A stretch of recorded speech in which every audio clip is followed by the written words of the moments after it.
എല്ലാവർക്കും ഹൃദയം നിറഞ്ഞ നമസ്കാരം. നമ്മുടെ ഭാരതീയ സംസ്കാരത്തിൽ ഈശ്വര ആരാധനയ്ക്ക്, പ്രത്യേകിച്ച് മാതൃഭാവത്തിലുള്ള ദേവീ ആരാധനയ്ക്ക് വളരെ വലിയ സ്ഥാനമാണുള്ളത്. പ്രപഞ്ചത്തിൻ്റെ മുഴുവൻ ചാലകശക്തിയായ, അതായത് പ്രപഞ്ചത്തെ മുഴുവൻ ചലിപ്പിക്കുന്ന ജഗദംബികയെ അമ്മയായി കണ്ട് ആരാധിക്കുക എന്നത് ഭക്തനെ സംബന്ധിച്ച് ഏറ്റവും സുരക്ഷിതവും സന്തോഷകരവുമായിട്ടുള്ള അനുഭവമാണ്. കാരണം ഒരു കുഞ്ഞിന് അമ്മയോടുള്ള ബന്ധം പോലെ തികച്ചും നിഷ്കളങ്കമായ ബന്ധമാണ് ദേവിയും ഭക്തനും തമ്മിലുള്ളത്. ദേവി മാഹാത്മ്യത്തിലും ലളിതാ സഹസ്രനാമത്തിലും ഒക്കെ നാം വായിക്കുന്ന ആ ചൈതന്യം പ്രപഞ്ചത്തിന്റെ സൃഷ്ടിക്കും സ്ഥിതിക്കും സംഹാരത്തിനും കാരണഭൂതയായ ശക്തിയാണ്. എന്നാൽ ഇത്രയും വലിയൊരു ചൈതന്യത്തെ സാധാരണക്കാരായ നമുക്ക് എങ്ങനെ നമ്മുടെ ജീവിതത്തിന്റെ ഭാഗമാക്കാം, എങ്ങനെ ശക്തിയെ ലളിതമായി ആരാധിക്കാം എന്നതാണ് നമ്മൾ ഇന്ന് ചിന്തിക്കുന്നത്. പലപ്പോഴും പലരും ചിന്തിക്കുന്നത് ഭക്തി എന്നാൽ വലിയ ആചാരങ്ങളും മന്ത്രങ്ങളും കഠിനമായ വ്രതങ്ങളും മാത്രമാണെന്നാണ്. എന്നാൽ യഥാർത്ഥ ഭക്തിയും ഈ ആചാരങ്ങളും വേറെ വേറെയാണ്. രണ്ട് രീതിയിലും നമുക്ക് ശക്തിയെ ആരാധിക്കാം. താന്ത്രികം പഠിച്ച് മന്ത്രങ്ങൾ കാണാതെ ചൊല്ലി മുദ്രകൾ പഠിച്ച് ഒരു പൂജ ചെയ്യാൻ ഒരു ഉത്തമനായ ഗുരു തീർച്ചയായും ഉണ്ടാവണം. ഗുരുവിൻ്റെ ദീക്ഷ സ്വീകരിച്ച് അവരുടെ പാരമ്പര്യത്തെ അനുസരിച്ച് പൂജകൾ പഠിച്ച് നമുക്ക് ചെയ്യാവുന്നതാണ്. പിന്നൊരു കാര്യം, മുജ്ജന്മ ഭക്തിയും ആരാധനാ വാസനയും ഉള്ളവർക്ക്, അതായത് മുജ്ജന്മത്തിൽ ആത്മീയതയുടെയും ആരാധനയുടെയും ഏറ്റവും ഉയർന്ന തലത്തിലെത്തിയവർക്ക് ഈ ജന്മത്തിൽ ഒരു ബാഹ്യ ഗുരുവിൻ്റെ ആവശ്യം ഉണ്ടാകാറില്ല. കാരണം അവരുടെ ഉള്ളിലെ മുജ്ജന്മ വാസന തന്നെ ഒരു അന്തർഗുരുവായി പ്രവർത്തിക്കും. ശരിയായ സമയത്ത് അവർക്ക് വേണ്ട വഴി കാണിച്ചു കൊടുക്കുകയും ചെയ്യും. ഭഗവത്ഗീതയിൽ അർജുനൻ ശ്രീകൃഷ്ണനോട് ഈ ഒരു ചോദ്യം ചോദിക്കുന്നുണ്ട്. അതായത് മുജ്ജന്മത്തിൽ യോഗഭ്രംശം സംഭവിച്ചവർക്ക്, അതായത് ആരാധന പൂർത്തിയാക്കാൻ കഴിയാതെ പോയവർക്ക് എന്ത് സംഭവിക്കുമെന്ന്.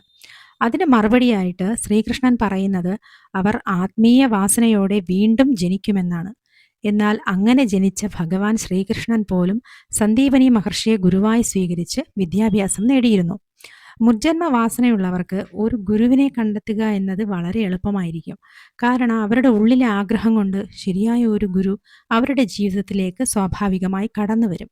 ഗുരു നേരിട്ട് ഒരു വ്യക്തിരൂപത്തിലാവണമെന്നില്ല. ചിലപ്പോൾ ഒരു പുസ്തകമോ ഒരു മന്ത്രമോ ആയിരിക്കും. അല്ലെങ്കിൽ പ്രകൃതി തന്നെ ഗുരുവായിട്ട് മാറാം. എന്നാൽ കുടുംബജീവിതം നയിക്കുന്നവരെ സംബന്ധിച്ച്, പ്രത്യേകിച്ച് സ്ത്രീകൾക്ക് അതിനുള്ള അവസരം കുറവായിരിക്കും. അതുപോലെ വീടും വീട്ടുകാര്യങ്ങളും അവരുടെ ജോലിയും ഒക്കെ അവർ വളരെ ബിസി ആയിരിക്കും. അപ്പോൾ ഇതിനു വേണ്ടി മാറ്റിവെക്കാൻ അല്ലെങ്കിൽ അത്രയും ശ്രദ്ധ കൊടുക്കാനുള്ള സാഹചര്യം അവർക്ക് ഉണ്ടാവില്ല. നിങ്ങളുടെ മനസ്സിൽ ഈശ്വരനോട് ഭക്തിയുണ്ടെങ്കിൽ നിങ്ങളെ നയിക്കാനുള്ള വഴിയും ആ ചൈതന്യം കാണിച്ചു തരും. അപ്പോൾ പറഞ്ഞു വന്നത്, ദേവി ആരാധനയിൽ ഏറ്റവും പ്രധാനം, ഞാൻ എല്ലാ വീഡിയോയിലും പറയുന്നത് പോലെ ബാഹ്യമായ ആഡംബരങ്ങളല്ല, മറിച്ച് ആന്തരിക ശുദ്ധിയും സമർപ്പണവുമാണ്. പത്രം പുഷ്പം ഫലം തോയം യോമേ ഭക്ത്യാ പ്രയച്ഛതി. ഇത് ഭഗവത്ഗീതയിലെ ഒരു ശ്ലോകമാണ്. അതായത് ഭക്തിയോടെ ഒരു ഇലയോ പൂവോ പഴമോ അല്പം വെള്ളമോ നൽകിയാൽ പോലും ഭഗവാൻ അത് സ്വീകരിക്കും. ഇത് ദേവീ ആരാധനയ്ക്കും പൂർണ്ണമായി ബാധകമാണ്. നമ്മുടെ പുരാണങ്ങളിൽ പോലും ഇതിന് ഉദാഹരണങ്ങളുണ്ട്. വലിയ രാജാക്കന്മാർ ചെയ്ത യാഗങ്ങളെക്കാൾ ദേവി പ്രസാദിച്ചത് കാട്ടിൽ ഒളിച്ചു താമസിച്ച് കാട്ടുപൂക്കളും പഴങ്ങളും ഭക്തിയോടെ സമർപ്പിച്ച ഭക്തരിലാണ്. ദേവി ഭക്തപ്രിയയാണ്, ഭാവപ്രിയയാണ്. നാം എന്ത് നൽകുന്നു എന്നതിലല്ല, ഏത് ഭാവത്തോടെ നൽകുന്നു എന്നതിലാണ് കാര്യം. നമ്മുടെ തിരക്ക് പിടിച്ച ആധുനിക ജീവിതത്തിൽ വലിയ പൂജകൾക്കോ മണിക്കൂറുകൾ നീളുന്ന ജപങ്ങൾക്കൊക്കെ എല്ലാവർക്കും സമയം കിട്ടിക്കൊള്ളണമെന്നില്ല. എന്നാൽ ഉള്ളിലുള്ള ഭക്തി കൈവിടാതെ നിത്യജീവിതത്തിലെ കടമകൾ ചെയ്തുകൊണ്ട് തന്നെ നമുക്ക് ദേവിയെ ഉപാസിക്കാം. ഒന്നാമതായി അടിസ്ഥാനപരമായ കാര്യങ്ങളിൽ ശ്രദ്ധിക്കുക. എപ്പോഴും പറയുന്നത് പോലെ മനസ്സിനെ ശുദ്ധിയായി സൂക്ഷിക്കുക എന്നതാണ് ഏറ്റവും വലിയ പൂജ. മറ്റുള്ളവരോട് കരുണ കാണിക്കുന്നതും ദേഷ്യവും അസൂയയും മാറ്റിവെക്കുന്നതും ദേവി ആരാധനയുടെ മറ്റൊരു രൂപമാണ്. കാരണം എല്ലാ ജീവികളിലും കുടികൊള്ളുന്നത് ആദിപരാശക്തി തന്നെയാണ്. നമുക്ക് വീട്ടിൽ ലളിതമായി ദേവി ആരാധന ചെയ്യേണ്ട വിധം നോക്കാം. 2 നേരവും വീട്ടിൽ വിളക്ക് തെളിയിക്കുക എന്നത് മുഖ്യമായിട്ടുള്ള കാര്യമാണ്. വലിയ അലങ്കാരമൊന്നും വേണമെന്നില്ല. നല്ലെണ്ണയോ നെയ്യോ ഒഴിച്ച് തെളിയിച്ച ഒരേ ഒരു ദീപം, പിന്നെ ചന്ദനത്തിരി, കിട്ടുമെങ്കിൽ കുറച്ച് പൂവ്, ശുദ്ധമായ പാത്രത്തിൽ കുറച്ച് ജലം, തുളസി ഇട്ട് വയ്ക്കാം. പിന്നെ നിവേദ്യമായി പാല്, കൽക്കണ്ട്, പഴം, നട്ട്സ് ഏതായാലും അത് ഒരു തട്ടത്തിൽ കുറച്ചെടുത്ത് വയ്ക്കുക. ഇനി പൂജ തുടങ്ങും മുമ്പ് ആദ്യമായിട്ട് ഗണപതി ശ്ലോകം അറിയാവുന്നത് ഏതെങ്കിലും 4 വരി ചൊല്ലുക. അത് കഴിഞ്ഞ് ഗുരുവിൻ്റെ ശ്ലോകം ഒരു 4 വരി ചൊല്ലുക.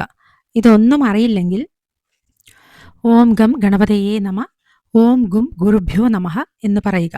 അത് കഴിഞ്ഞ് ഒരു സങ്കല്പം ലളിതമായി പറയണം. നിങ്ങൾ ആരാധിക്കാൻ ആഗ്രഹിക്കുന്ന ദേവതയുടെ പേര് പറഞ്ഞ് നമസ്കരിച്ചിട്ട്, ഇപ്പോൾ ഉദാഹരണത്തിന് മഹാലക്ഷ്മിയെയാണ് നിങ്ങൾ ആരാധിക്കുന്നതെങ്കിൽ ഓം ശ്രീം മഹാലക്ഷ്മിയായി നമഃ എന്ന് പറഞ്ഞ് കുറച്ച് പൂക്കൾ കയ്യിലെടുത്ത് നെഞ്ചോട് ചേർത്ത് പിടിക്കുക.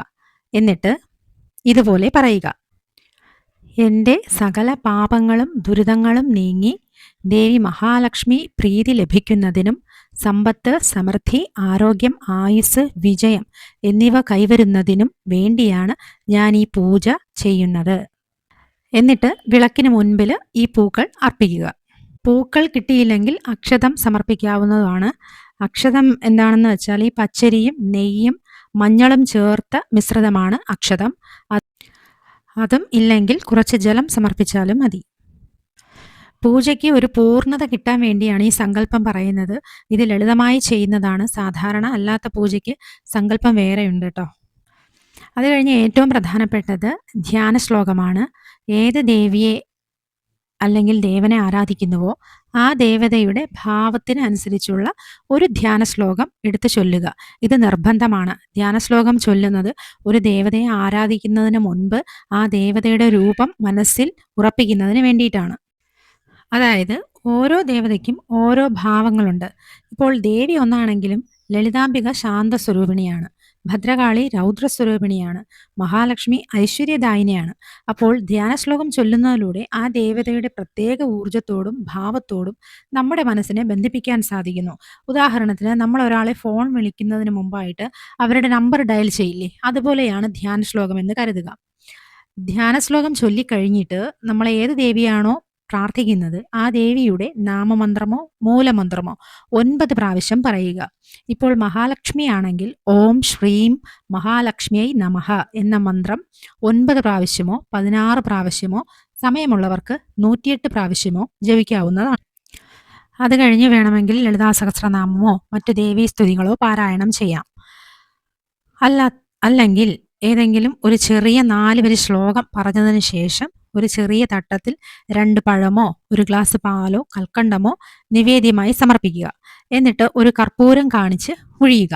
അത് കഴിഞ്ഞ് എന്തെങ്കിലും തെറ്റുകുറ്റങ്ങൾ വന്നിട്ടുണ്ടെങ്കിൽ ക്ഷമിക്കണമേ എന്ന് പറഞ്ഞ് പ്രപഞ്ചശക്തിക്ക് നന്ദി പറയുക. ഈ നല്ല ദിവസത്തിനും ആരോഗ്യത്തിനും കുടുംബാംഗങ്ങളുടെ സന്തോഷത്തിനും നന്ദി പറഞ്ഞുകൊണ്ട് സ്ത്രീകളാണെങ്കിൽ പഞ്ചാംഗ നമസ്കാരം ചെയ്യുക, പുരുഷന്മാരാണെങ്കിൽ സാഷ്ടാംഗ നമസ്കാരം ചെയ്യുക. ഇത്രയും ആകുമ്പോൾ സാധാരണയായി ലളിതമായി ചെയ്യാവുന്ന പഞ്ചോപചാര പൂജ കഴിഞ്ഞു. 10 മിനിറ്റിനുള്ളിൽ ലളിതമായി എത്ര തിരക്കുള്ളവർക്കും ചെയ്യാൻ പറ്റുന്ന പൂജാ രീതിയാണിത്. രാവിലെയോ വൈകുന്നേരമോ ഏതെങ്കിലും ഒരു നേരം ചെയ്താൽ മതി. രാവിലെ ചെയ്യുന്നതാണ് കുറച്ചുകൂടി നല്ലത്. നമ്മൾ സാധാരണ വിളക്ക് തെളിയിച്ച് പ്രാർത്ഥിക്കുന്നതിനേക്കാൾ ഇരട്ടി ഫലം ഇങ്ങനെ ചെയ്യുന്നതിലൂടെ ലഭിക്കും. വിളക്ക് തെളിയിച്ച് ഒരു ഫലവും ലഭിച്ചിട്ടില്ല എന്ന് കരുതുന്നവർ 48 ദിവസം ഇതുപോലെ ലളിതമായ പൂജ ചെയ്ത് വ്യത്യാസം അനുഭവിച്ചറിയുക. ദേവിയെ മാത്രമല്ല, നിങ്ങൾക്കിഷ്ടമുള്ള ഏത് ദേവനെ വേണമെങ്കിലും ഈ രീതി ഉപയോഗിച്ച് ആരാധിക്കാം. മൂലമന്ത്രങ്ങളും ധ്യാന ശ്ലോകവും മാത്രം മാറ്റിയാൽ മതി. വലിയ മന്ത്രങ്ങളൊന്നും അറിയില്ലെങ്കിൽ പോലും ഈ സ്റ്റെപ്പിലൂടെ മാത്രം അറിയാവുന്ന ഭാഷയിൽ പറഞ്ഞുകൊണ്ട് മനസ്സ് നിറഞ്ഞ് സമർപ്പിക്കുന്നത് വഴി പഞ്ചഭൂതങ്ങളാൽ നിർമ്മിതമായ നമ്മുടെ ശരീരത്തെ നമ്മൾ ജഗദീശ്വരിക്ക് മുന്നിൽ പൂർണ്ണമായി സമർപ്പിക്കുകയാണ് ചെയ്യുന്നത്.